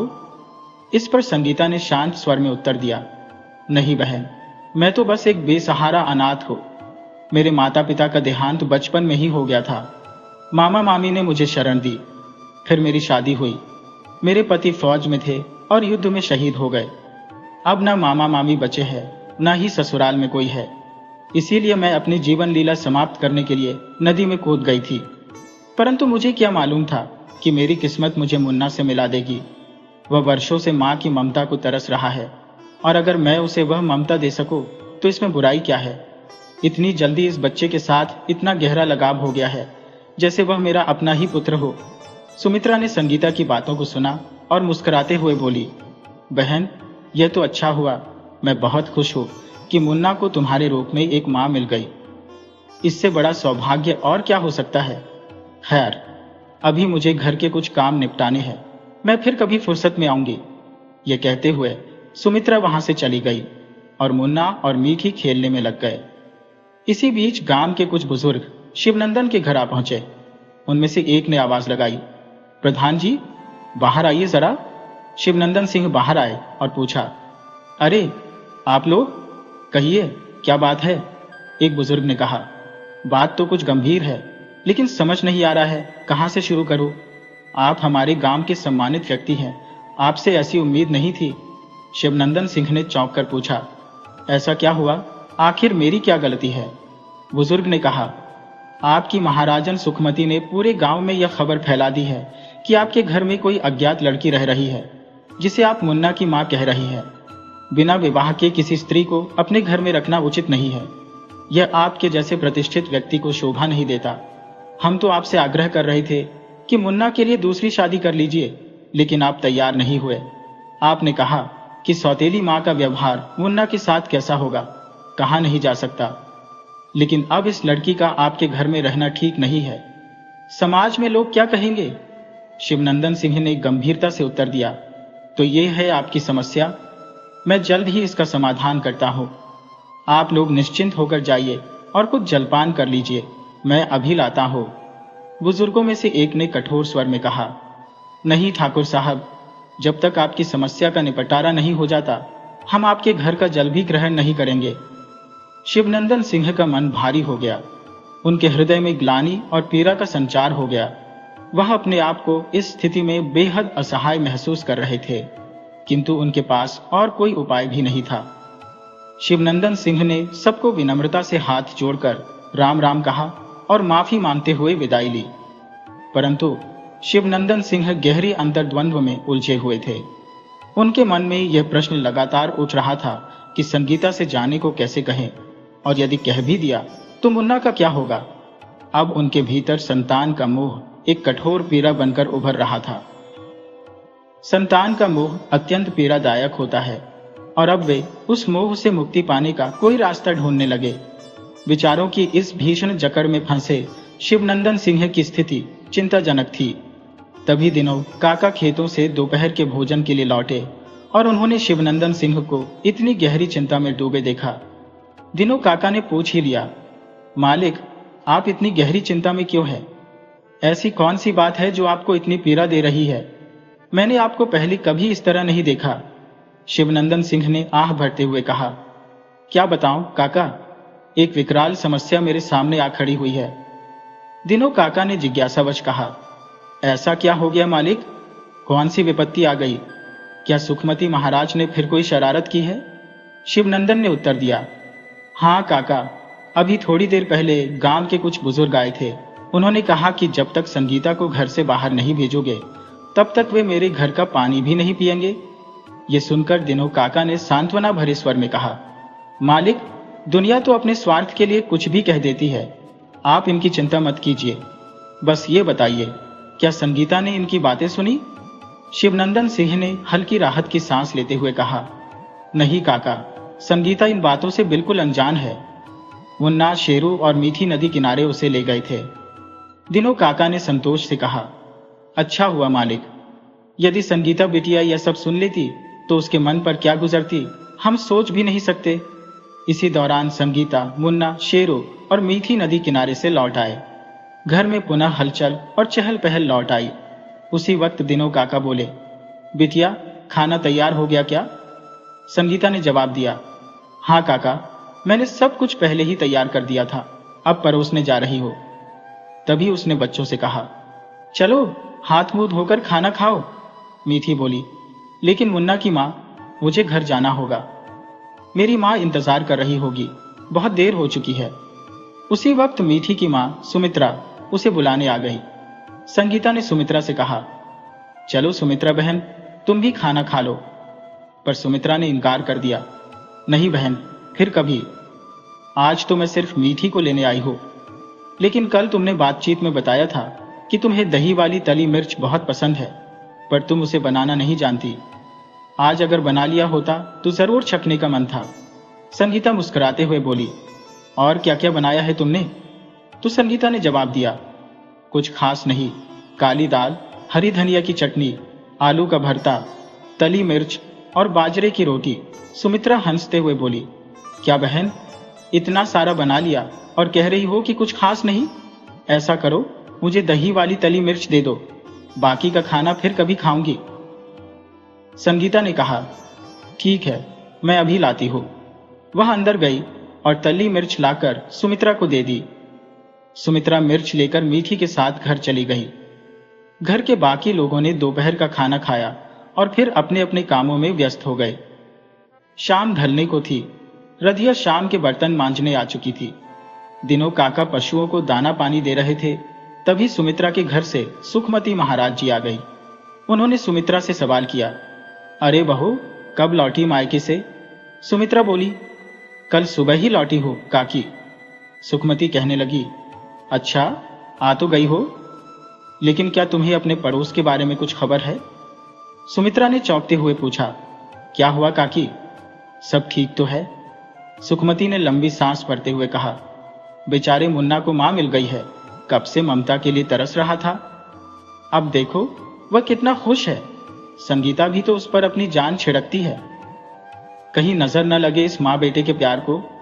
सुमित्रा ने जवाब दिया, हाँ काकी, सच में दोनों का प्यार बहुत गहरा है। सुखमती अचानक गंभीर होकर बोली, काहे का प्यार बहू? प्रधान जी की नजरों में खोट आ गया है। तुमने देखा नहीं, ठाकुर साहब की उम्र में और उस लड़की में कितना बड़ा अंतर है, 10 साल का फर्क होगा। जवान लड़की देखकर मान मर्यादा सब भूल गए हैं। सुमित्रा ने सकपकाते हुए कहा, काकी, आप ऐसा क्यों कह रही हो? सुखमती ने तंज कसते हुए कहा, समाज कुछ नहीं देखता बहू, ठाकुर साहब की प्रतिष्ठा पर बट्टा लग रहा है। उस लड़की का तो कोई ठिकाना नहीं है, समाज के लोग थू थू कर रहे हैं। ऐसा कैसे हो सकता है कि कोई लड़की जिसे कोई जानता तक नहीं आकर इस घर में बस जाए और उसे मुन्ना की मां का दर्जा मिल जाए? सुमित्रा ने निराशा से कहा, लेकिन काकी, वह लड़की तो भली मालूम होती है। सुखमती ने ठंडी हंसी के साथ कहा, शुरू में सब सीधे ही लगते हैं बहू, दुनिया बड़ी चालाक है, जो मतलब से चलते हैं और फिर बिना कुछ कहे चले जाते हैं। सुमित्रा ने ठंडी सांस लेते हुए कहा, अब मुझे क्या लेना देना, ये तुम्हारे पड़ोसी हैं, तुम्हारा रिश्ता है, तुम जानो, मैं तो जा रही हूं अपने घर। और इतना कहकर सुखमती ने बातों में आग डालते हुए वहां से रुखसत ली। मीठी ने जिज्ञासा से पूछा, मां, क्या मैं बाहर खेलने नहीं जा सकती? सुमित्रा ने गुस्से में कहा, नहीं, मैंने कह दिया ना, मुन्ना के घर नहीं जाएगी तो नहीं जाएगी। और मीठी का हाथ थामते हुए उसे घर के अंदर खींच लिया। ये सब रधिया ने चुपचाप देख लिया और जाकर तुरंत शिवनंदन को बता दिया। शिवनंदन पहले से ही चिंताओं में डूबे हुए थे। ये सुनकर उनका मन और ज्यादा अशांत हो गया। उन्होंने रात का खाना भी ठीक से नहीं खाया और सारी रात करवटें बदलते हुए गुजारी। अगले दिन जब संगीता बाहर आई, सुमित्रा ने उसे देख दरवाजा बंद कर लिया और भीतर चली गई। सुमित्रा का यह ठंडा व्यवहार संगीता को खल गया। वह मन महसूस कर रह गई, किसी काम में उसका मन नहीं लगा। तभी सुखमती कुछ बुजुर्ग महिलाओं और पुरुषों को लेकर शिवनंदन के घर पहुंच गई। उनमें से एक बुजुर्ग ने पूछा, तो प्रधान जी, आपने क्या निर्णय लिया है? शिवनंदन भारी दिल से बोले, मुन्ना उस लड़की से बहुत प्यार करता है, उसे अपनी मां मानता है और वह भी उसे मां जैसा स्नेह देती है। मुझे कुछ सूझ नहीं रहा, कोई रास्ता नहीं दिख रहा। बुजुर्ग बोले, पर ठाकुर साहब, बिना विवाह के कोई लड़की आपके घर में कैसे रह सकती है? समाज की मर्यादा का क्या? सुखमती ने तुरंत कहा, उसे बुलाइए बाहर, हम बात करेंगे। उसी वक्त दिनों काका खेतों से लौटे। उन्होंने कहा, मैं बुलाता हूं संगीता बिटिया को। दिनों काका ने आवाज दी, संगीता बेटी, जरा बाहर आना। संगीता भयभीत होकर सिर पर पल्लू किए हुए बाहर आई। दिनों काका ने सामने खड़े लोगों के बीच पूछा, क्या तुम सच में इस बच्चे से प्यार करती हो? संगीता ने सिर झुकाते हुए सहमति में सिर हिला दिया। तभी सुखमती तेज आवाज में बोल उठी, तो क्या आप किसी भी राह चलती औरत को यहां लाकर मुन्ना की मां बना देंगे? कौन जानता है ये कौन है? बाजार की औरतों की तरह घूमती फिरती है। क्या पता कब इस घर के लोगों का गला काट कर चली जाए। ये सुनते ही चंदन सिंह का सब्र टूट गया। वे गुस्से से बोले, बस करिए, एक मासूम विधवा पर आप लोग झूठे आरोप लगाई जा रहे हैं। वह मेरे बेटे की मां है। सालों बाद मैंने अपने बेटे को खुश देखा है और आपको सिर्फ रिश्तों की फिक्र है। शिवनंदन ने क्रोध में आकर कहा, ठीक है, अगर यही चाहिए तो देखो। वह अंदर गए, फिर वापस आकर संगीता की मांग में सिंदूर भरते हुए बोले, अब से ये मेरी पत्नी है। अब तो आप लोगों को संतोष हो गया। अब कृपया यहां से चले जाएं, मुझे किसी से कुछ सुनना या कहना नहीं है। ये सुनते ही सभी वहां से चले गए। सबके जाने के बाद संगीता अचानक बेहोश होकर जमीन पर गिर पड़ी। रदिया दौड़ते हुए आई और संगीता को उठाने की कोशिश की, शिवनंदन सिंह तुरंत अंदर से ठंडा पानी लेकर आए। रदिया ने पानी संगीता के चेहरे पर छिड़का, जिससे संगीता को धीरे धीरे होश आने लगा। होश में आते ही वह रदिया से लिपटकर फूट फूट कर रोने लगी। वह हिचकियों के बीच कहने लगी, ये सब क्या हो गया? मैंने तो कभी नहीं सोचा था कि ऐसा होगा। मैं तो बस मुन्ना के साथ रहकर अपने सारे दर्द भूल गई थी, पर ये जो हुआ, ये मेरी किस्मत में क्यों लिखा है? सुखमती ने पास आकर सांत्वना देते हुए कहा, बेटी, अब रोने से कुछ नहीं होगा। ये समाज है, यह चैन से जीने की इजाजत नहीं मिलती। अगर ठाकुर साहब तुम्हारी मान में सिंदूर न भरते तो ये लोग तुम्हारे चरित्र पर न जाने कौन कौन से इल्जाम लगाते। शायद यही विधि का विधान था। संगीता ने रोते हुए कहा, पर इसमें मेरा क्या दोष था? मैं तो बस मुन्ना की मां बनकर जीना चाहती थी, लेकिन मुझ पर जबरदस्ती किसी की पत्नी का ठप्पा लगा दिया गया। मैं कैसे मान लूं कि यह मेरी नियति है? उसकी आंखों में गुस्सा उमड़ने लगा। वह झटके से उठी, कुएं से एक बाल्टी पानी खींचकर अपने ऊपर उड़ेल दिया और बोली, देखो, मैंने कहा था मुझे किसी की पत्नी नहीं बनना। सिंदूर बह गया। अब मैं किसी की ब्याहिता नहीं हूं और इस घर में भी नहीं रहूंगी। मैं कल ही अपने घर लौट जाऊंगी, चाहे वहां कोई मेरा इंतजार नहीं कर रहा हो, पर कम से कम वहां कोई मुझ पर लांछन नहीं लगाएगा। सुखमती ने उसे समझाने की कोशिश की, बेटी, अभी गुस्से में हो, पहले चलकर कपड़े बदल लो और फिर शांत मन से सोचो। अंधेरा धीरे धीरे बढ़ने लगा, लेकिन शिवनंदन सिंह के घर में आज कुछ अलग सा माहौल था। न घर में दिए जले थे, न रसोई में चूल्हा। दिनों काका अपने काम में लगे हुए थे। दूसरी ओर मुन्ना बार बार संगीता से पूछ रहा था, मां, आज तुम मुझसे बात क्यों नहीं कर रही हो और इस अंधेरे में क्यों बैठी हो? मुझे भूख लगी है, खाना बना दो। शिवनंदन ने मुन्ना को अपने पास बुलाया और कहा, बेटा, आज तुम मेरे साथ रहो। तुम्हारी मां की तबीयत ठीक नहीं है, उसे आराम करने दो। मैं ही तुम्हारे लिए खाना बना देता हूं।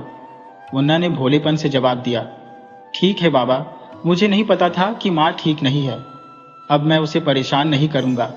शिवनंदन ने हल्की मुस्कान के साथ पूछा, तो बताओ मेरे प्यारे मुन्ना, क्या बनाऊं तुम्हारे लिए? मुन्ना बोला, कुछ भी बना लो बाबा, मैं सब खा लूंगा। शिवनंदन ने कहा, ठीक है, तुम यही चूल्हे के पास खेलो, लेकिन मां के पास मत जाना।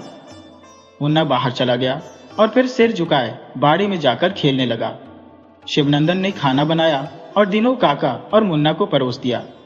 मुन्ना ने खाना खत्म करने के बाद शिवनंदन से कहा, बाबा, अब मां को भी खाना दे आऊं? शिवनंदन ने उसे सिर हिलाकर इशारा किया और मुन्ना थाली लेकर मां के पास जाने लगा। मुन्ना धीरे से अपनी मां के पास पहुंचा और बोला, मां, खाना खा लो। संगीता ने एक उदास आह के साथ कहा, नहीं बेटा, मुझे भूख नहीं है, इसे वापस ले जाओ। मुन्ना थाली लेकर वापस शिवनंदन के पास चला गया। शिवनंदन ने मुन्ना को देखकर कहा, मुन्ना, तुम दिनों काका के पास जाओ, मैं तुम्हारी मां को खाना खिलाकर आता हूं। फिर शिवनंदन थाली लेकर संगीता के पास पहुंचे और धीरे से बोले, मुझे माफ कर दो, जो हुआ वो बिल्कुल नहीं होना चाहिए था।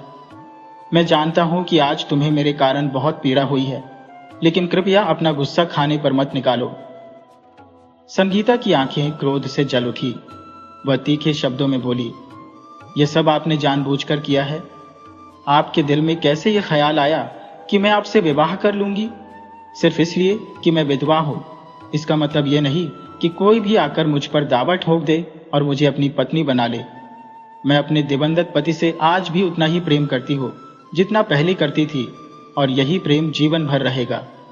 मैं कल ही यह घर छोड़ दूंगी। मुझे आपकी खैरात नहीं चाहिए, न ही आपके घर में सिर छुपाने की इतनी बड़ी कीमत चुकानी है। आपको शर्म नहीं आई एक विधवा की मजबूरी का फायदा उठाते हुए? संगीता की आवाज में गुस्सा और अपमान था।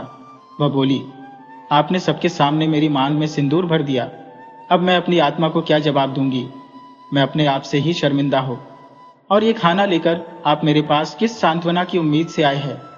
आपने जो करना था कर दिया, अब बस यहां से चले जाइए। जाओ, मुझे अकेला छोड़ दीजिए। शिवनंदन की आंखों में भी आंसू थे, जो उन्होंने जल्दी से पोंछ लिए ताकि कोई देख न सके। बिना एक शब्द कहे वे थाली लेकर वापस चले गए और उस रात उन्होंने बिना खाना खाए ही सोने की कोशिश की। अगली सुबह का माहौल और भी अधिक उदास और थका हुआ था। रधिया अपना काम निपटाकर आई और बोली, बिटिया अब हम चलते हैं। संगीता ने धीरे से कहा, मैं भी आज यहाँ से चली जाऊंगी। गधिया ने उसे रोकते हुए कहा, बिटिया एक बात कहूं, अब इस बच्चे के सिवा तुम्हारा कोई नहीं है। वहां जाकर तुम क्या करोगी? अकेली औरत को यह समाज जीने नहीं देता। हमने अपनी जिंदगी अकेले कैसे गुजारी है ये सिर्फ हम जानते हैं। एक विधवा का कोई नहीं होता। गधिया ने गहरी सांस ली और बोली, लेकिन एक बात और है, ठाकुर साहब दिल के बहुत अच्छे हैं और तुम्हें भी मुन्ना जैसा प्यारा बेटा मिला है। पूरा गांव ठाकुर साहब की इज्जत करता है। हमने तो जो कहना था कह दिया, आगे तुम्हारी मर्जी, तुम जो करना चाहो करो। गधिया के जाते ही संगीता सोच में डूब गई। वह इस असमंजस में थी कि क्या फैसला ले, जाए या ना जाए। तभी मुन्ना हड़बड़ाते हुए दौड़ता आया और तो कहने इसे लगा, लाइक करें माँ और ऐसे ही क्या तुम मजेदार मुझे छोड़कर जा रही हो? चैनल को सब्सक्राइब संगीता ने करें कोमल और स्वर में बेल जवाब आइकन दिया, दबाएं। ज्यादा नहीं रे से मेरे ज्यादा मुन्ना, अपने दोस्तों मैं को तुझे शेयर छोड़कर करें। कैसे जा सकती हूँ? धन्यवाद। और ये बात तुझसे किसने कह दी? मुन्ना ने जवाब दिया, वो काकी ने कहा था। संगीता मुस्कुराई और बोली, अरे काकी तो यूं ही कुछ भी कह देती है। चल मैं स्नान करके आती हूँ, फिर नाश्ता भी बनाना है। ऐसा कहकर संगीता चली गई। स्नान के बाद उसने सूर्य देव को जल चढ़ाया और तुलसी के चौरे की पूजा की। तभी उसे रसोई से कुछ आवाजें सुनाई दी। जाकर देखा तो शिवनंदन सिंह रसोई में कुछ तैयारी कर रहे थे। संगीता ने कहा, अरे आप सब छोड़िए, नाश्ता मैं बना देती हूँ। आज आप बैठिए, मैं बनाकर खिला देती हूँ। शिवनंदन हंसते हुए बोले, कल से तो मुझे ही बनाना है, इसलिए आदत डाल रहा हूं। आप तो आज जा रही हैं? संगीता मुस्कुराते हुए बोली, नहीं मैं कहीं नहीं जा रही। मुन्ना को छोड़कर कैसे जा सकती हो? घर में एक अलग सी रौनक थी। सबके चेहरे पर मुस्कान थी।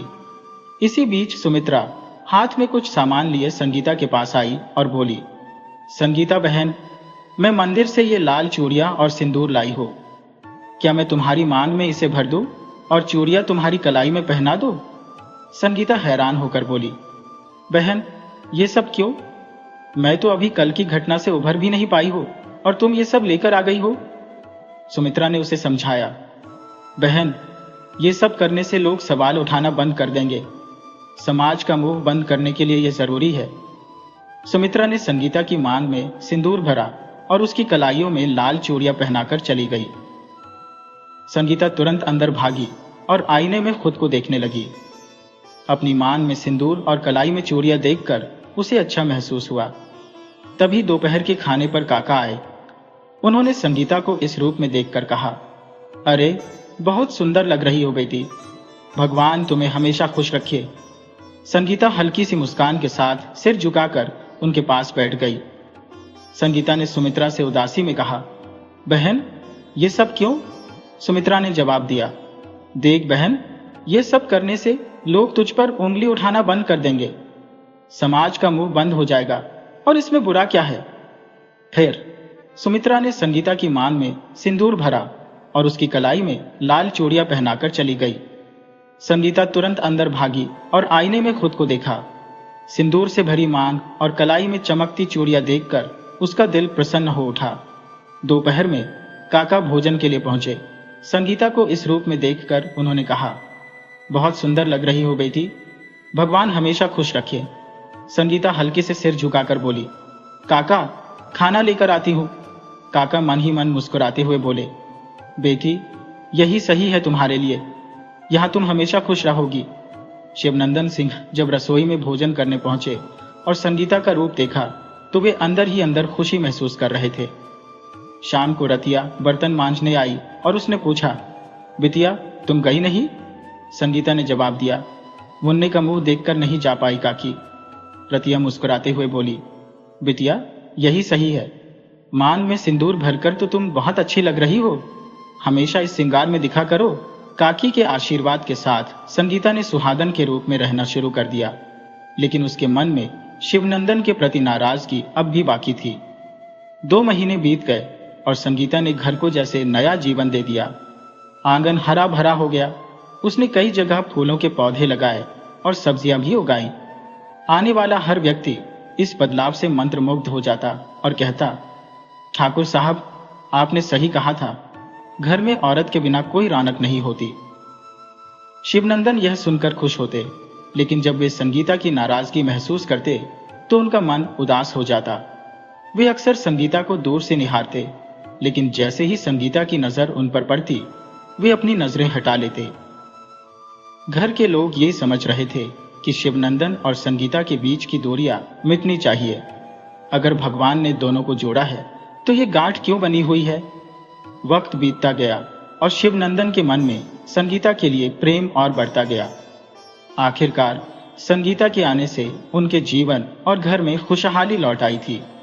संगीता ने बिखरे घर को संवार दिया था, लेकिन शिवनंदन के भावों को भांपने के बावजूद वह उन्हें नजरअंदाज कर रही थी। संगीता के मन में शिवनंदन सिन्हा के प्रति क्षमा का भाव अभी पूरी तरह उत्पन्न नहीं हो पाया था। कभी कभी उसके विचारों में यह बात आती कि प्रधान साहब का अपराध इतना गंभीर भी नहीं था कि उसे माफ न किया जा सके। उस वक्त उनके पास कोई और विकल्प नहीं था, लेकिन फिर भी मन में कुछ उलझने थी। दोनों के दिलों में एक दूसरे के प्रति गहरे भाव थे, मगर उन भावों को व्यक्त करने की हिम्मत दोनों में से किसी में नहीं थी। एक दिन शिवनंदन सिंह को अपने पुराने मित्र के घर से शादी का निमंत्रण मिला। उनके दोस्त की भतीजी की शादी थी। दोनों मित्र बचपन से एक दूसरे के साथ पढ़े थे। निमंत्रण पाकर शिवनंदन ने संगीता से कहा, सुनिए, हमें मेरे दोस्त की भतीजी की शादी में जाना है। आप जरा तैयारी कर लीजिए। जो भी आपको खरीदना हो सुमित्रा भाभी के साथ बाजार जाकर ले आइए। ये रुपये हैं, बिटिया के लिए तोहफा भी ले आना। कोशिश कीजिए कि सारी तैयारी आज या कल हो जाए, क्योंकि परसों हमें निकलना है। संगीता ने अनमने मन से उत्तर दिया, ठीक है, मैं सब कर लूंगी, पर काका और बाकी घर का क्या होगा? उनके लिए खाना कौन बनाएगा? शिवनंदन ने आश्वस्त किया, आप चिंता न करें, मैं सबका इंतजाम कर दूंगा। संगीता ने सुमित्रा को बुलाया और कहा, हम एक शादी में जा रहे हैं, क्या तुम मेरे साथ चलोगी बाजार? सुमित्रा ने सहमति जताते हुए कहा, हाँ बहन, यह भी कोई पूछने वाली बात है। संगीता को चिंता थी कि घर का कामकाज कैसे चलेगा, लेकिन सुमित्रा ने उसे निश्चिंत करते हुए कहा, तुम चिंता मत करो, सब मैं संभाल लूंगी। संगीता और सुमित्रा ने मिलकर खरीदारी की। जिस दिन शादी में जाना था, रतिया ने कहा, ठहर बिटिया, सुमित्रा भाभी को बुला लाते हैं, वो तुझे अच्छे से तैयार कर देंगी। सुमित्रा आई और संगीता को तैयार करने लगी। जब शिवनंदन ने देखा तो उन्होंने मुस्कुराते हुए कहा, सुमित्रा भाभी, कह दीजिए कि जो गहने संदूक में रखे हैं वो भी पहन ले। अगर मैं कहूंगा तो वो नहीं मानेगी, लेकिन आपकी बात मान लेगी। सुमित्रा हंसते हुए बोली, ठीक है भाई साहब, आप चिंता न करें, मैं मना लूंगी। शिवनंदन शर्माते हुए बाहर चले गए। सुमित्रा ने संगीता को बहुत ही खूबसूरती से तैयार किया। जब संगीता ने खुद को आईने में देखा तो उसकी आंखों में चमक आ गई। माथे पर बिंदी, कानों में झुमके, गले में हार और गहरे बैंगनी रंग की बनारसी साड़ी में संगीता का रूप लावण्य अप्रतिम लग रहा था। तभी मुन्ना वहां पहुंचा और मां को देखकर बोला, मां, आज तो आप बेहद सुंदर लग रही हो। सोने के कंगनों से सजी कलाइयां, कमरबंद की चमक और पैरों में खनकती पायल के साथ संगीता किसी महारानी से कम नहीं लग रही थी। तभी मुन्ना बाहर आया और बाहर से शिवनंदन सिंह का हाथ पकड़कर उन्हें अंदर ले गया। देखो बाबा, आज मां कितनी खूबसूरत लग रही है। शिवनंदन की नजर जैसे ही संगीता पर पड़ी, वो शब्दहीन हो गए, बस एक तक उसे निहारते रहे। मुन्ना ने फिर से कहा, बोलो ना बाबा, मां सुंदर लग रही है ना? इस पर शिवनंदन सिर हिलाते हुए बोले, हाँ, आज तेरी मां सच में बहुत सुंदर लग रही है। और फिर संकोच में बाहर निकल गए।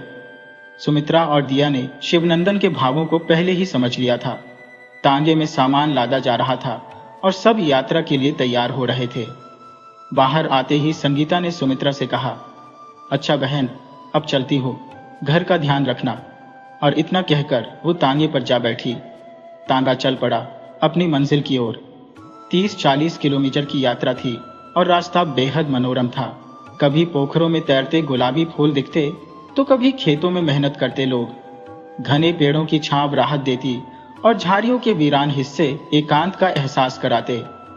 रास्ता कहीं कहीं ऊबड़ खाबड़ था, जिससे तांगा भी असंतुलित हो जाता। शिवनंदन सिंह तांगे के ऊपर उछलते और बार बार संगीता का पल्लू गिर जाता, जिसके भारी गहनों और साड़ी को संभालना उसके लिए कठिन हो रहा था।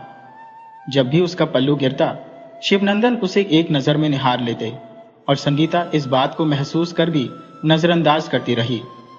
कुछ देर बाद शिवनंदन ने कहा, कहीं कोई कुआं दिखे तो थोड़ी देर रुक लें, पेड़ की छांव में आराम कर लेंगे और कुछ जलपान भी कर लेंगे। संगीता ने सहमति जताई। ठीक है, भूख भी लग रही है, न जाने अभी और कितना समय लगे पहुंचने में।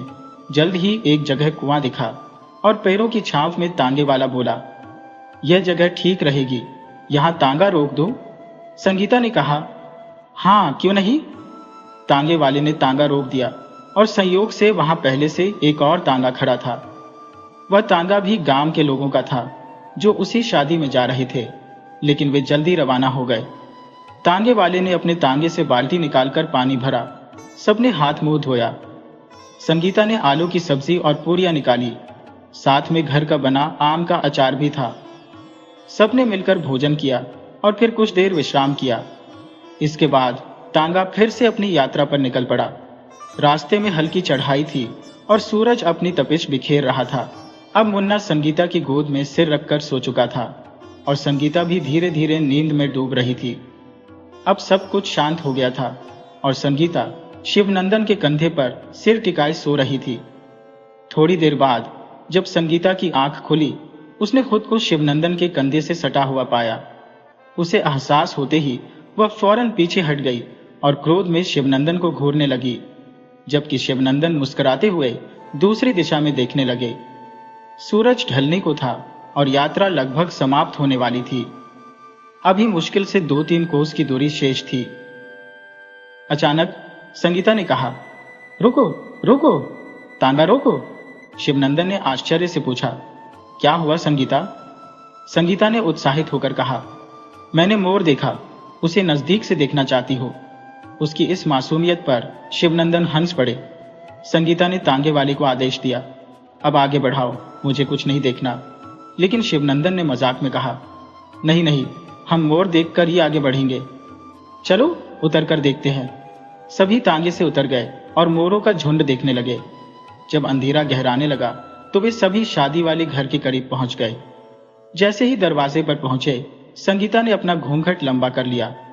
शिवनंदन अपने मित्र धर्मवीर से मिले और बड़े बुजुर्गों के चरण स्पर्श किए। वहीं संगीता भी महिलाओं के साथ घर के भीतर चली गई। धर्मवीर ने हंसी में कहा, अरे मित्र, ये सब कब हुआ? हमें तो कुछ पता ही नहीं चला। शिवनंदन ने मुस्कुराते हुए कहा, अरे मित्र, ये तो बहुत लंबी कहानी है, आराम से बैठकर सुनाऊंगा। दोनों बैठ गए और शिवनंदन ने पूरी कहानी सुनाई। धर्मवीर ने गंभीरता से पूछा, तो अब सब ठीक है ना? भाभी ने तुम्हें स्वीकार कर लिया है? शिवनंदन ने सिर हिलाते हुए कहा, मित्र, इसका उत्तर मैं नहीं जानता। धर्मवीर ने फिर से पूछा, तुम्हारे मन में क्या है? शिवनंदन ने गहरी सांस लेते हुए कहा, सब कुछ उसी पर निर्भर है। जिस दिन वह मुझे स्वीकार कर लेगी, मैं उसे मना नहीं करूंगा। धर्मवीर ने मजाक में कहा, मतलब तुम्हें अब कोई एतराज नहीं? लगता है तुम भाभी को पसंद करने लगे हो। इसी बीच संगीता भीतर महिलाओं के बीच जा बैठी। धर्मवीर की पत्नी रुक्मणी ने हल्की नाराजगी में कहा, आओ बहन, संकोच मत करो। भाई साहब ने दूसरी शादी कर ली और हमें बुलाया भी नहीं। संगीता ने अपनी सफाई दी। वो सब अचानक हो गया, किसी को बुलाने का वक्त ही नहीं मिला। तभी गांव की एक महिला जानकी बोली, झूठ क्यों बोल रही हो बहन? मैं सब जानती हूँ। तुम मुन्ना को नदी किनारे मिली थी, बेहोशी की हालत में। मुन्ना ने तुम्हें अपनी मां मान लिया और घर ले आया। जब गांव वालों ने प्रधान जी पर उंगलियां उठानी शुरू की तो गुस्से में आकर उन्होंने तुम्हारी मान भर दी। मर्दों की तो फितरत ही ऐसी होती है, और जब कोई मर्द खुद से 8-10 साल छोटी पत्नी पा जाए तो भला उसे शादी से कौन रोक सकता है? रुक्मणी ने तब ठिठोली करते हुए कहा, कैसी बातें कर रही हो बहन? किसी के बारे में बेमतलब ऐसी बातें करना ठीक नहीं होता। अब जो होना था वह हो चुका है, और अब तो भाई साहब की पत्नी है ही। इस पर जानकी ने धीरे से कहा, कोई भी किसी की मजबूरी का बहाना बन सकता है, मगर कौन किसके हालात से मजबूर था, यह तो सिर्फ वही जाने। यह बात इन दोनों के सिवा और कोई नहीं समझ सकता। तभी मैंने बात बदलते हुए कहा, रहने भी दो जानकी बहन, हम यहाँ गोटिया को आशीर्वाद देने आए हैं। शादी ठीक से निपट जाए, बस यही अहम है। रुक्मणी ने सिर हिलाते हुए बात संभाल ली। देखो, मुझे इन दुनियादारी की बातों से कुछ लेना देना नहीं। मैं तो बस सही को सही और गलत को गलत कहना जानती हूँ। इतना कहकर जानकी वहां से चली गई और उसके जाते ही संगीता की बड़ी बड़ी आंखों से आंसू छलक पड़े। रुक्मणी ने उसके कंधे पर हाथ रखकर ढांढस बंधाया। अरे बहन, ये छोटी छोटी बातें दिल से लगाने की क्या जरूरत है? लोग तो हमेशा कुछ न कुछ कहते ही रहते हैं। चलो, मुंह धो लो और कपड़े बदल लो। ये भारी साड़ी पहन रखी है, इससे काम में भी अड़चन होगी। कल बारात में फिर से पहन लेना और अच्छे से तैयार होना। इतना सुंदर चेहरा यूं मुरझाया हुआ अच्छा नहीं लगता। जरा मुस्कुरा तो सही। रुक्मणी की बात सुनकर संगीता ने हल्की सी मुस्कान बिखेर दी और कपड़े बदलने के बाद वापस कामकाज में जुट गई। उस दिन सभी ने कामकाज समेटने के बाद रात्रि के पूजन की रस्म शुरू की। खाने के लिए चने की दाल की पकौड़ियाँ, मसालेदार चने का साग, कद्दू की सब्जी, भरवा मिर्च का अचार, बूंदी के लड्डू, चावल और रोटियां तैयार की गईं। पहले पुरुषों की पंगत लगी और फिर महिलाओं की बारी आई। भोजन के उपरांत जब सभी थोड़ी राहत में थे, रुक्मणी ने संगीता से कहा, चलो बहन, मेरी मेहंदी तो लगा दो। संगीता ने मुस्कुराते हुए हामी भरी, लेकिन तभी रुक्मणी की जेठानी वहां आ धमकी और तल्खी से बोली, तू क्या कर रही है रुक्मणी? क्या तुझे पता नहीं ये पहले विधवा थी? इसकी दूसरी शादी में न पंडित बुलाया गया न फेरे हुए। ये कैसी शादी है? और तू सोच रही है कि इसके हाथों से मेरी बेटी को मेहंदी लगवाएगी? फिर चुभती हुई आवाज में जोड़ा, इसकी असलियत तो जानकी देवी ने सब बता दिया है। रुक्मणी ने ठंडी सांस लेकर कहा, भाभी, वो सब बीते समय की बातें हैं। मगर जेठानी कहाँ रुकने वाली थी? तुनक कर बोली, मुझे कोई फर्क नहीं पड़ता। बिना फेरे, बिना बारात, ऐसी शादी का क्या मतलब? तभी मुन्ना सिंह ने आकर बात संभालनी चाहिए और नंदन सिंह को अंदर लाकर बोले, बाबा, किसी ने मां के बारे में गलत बात कही है।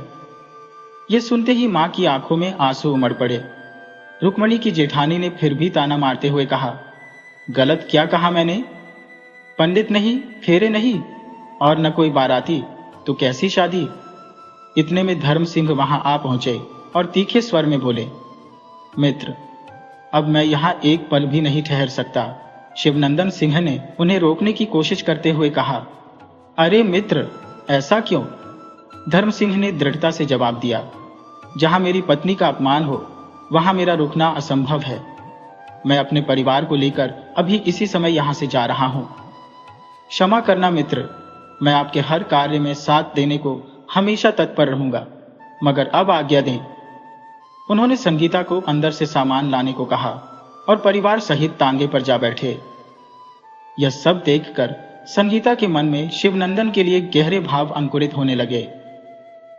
धर्म सिंह का घर छोड़ना एक कठिन फैसला था, लेकिन लंबी रात और सफर की अनिश्चितता ने सभी को भीतर से डरा रखा था, भले ही कोई इसे जाहिर नहीं कर रहा था।